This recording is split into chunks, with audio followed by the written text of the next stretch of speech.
Hey everybody, KC here. So I was just reading an interesting story in The Guardian, basically focusing on human endeavor and how human beings will do their best to push past the boundaries that seem to be placed in front of us by, I don't know, physiology, or physics, or whatever it happens to be, and we will try to go faster and go farther because that's what human beings do.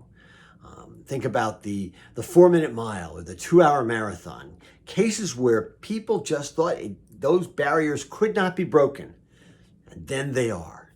And this is, the story is about yet another case of the search to find a way to break down a barrier. And in this case, believe it or not, the barrier is how many hot dogs can you eat in 10 minutes?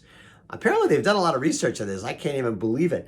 They've done research out at the annual Nathan's Coney Island hot dog eating contest, and scientists believe, based on all sorts of modeling, that the most number of hot dogs that a human being can eat in 10 minutes is 84.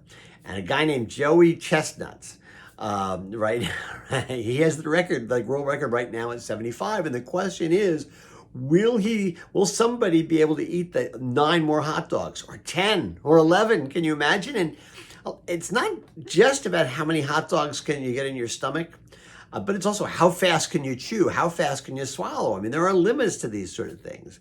But the story makes the point that, listen, human beings, being who they are always in search of ways to break down the barriers that have been placed in front of us. It's like John F. Kennedy once said, we go to the moon and other things, not because it is easy, but because it is hard.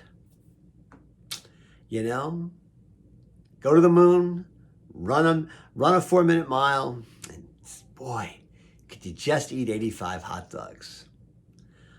I'm rooting for them. Anyway, that's what's on my mind this morning, and as always, I want to hear what's on your mind.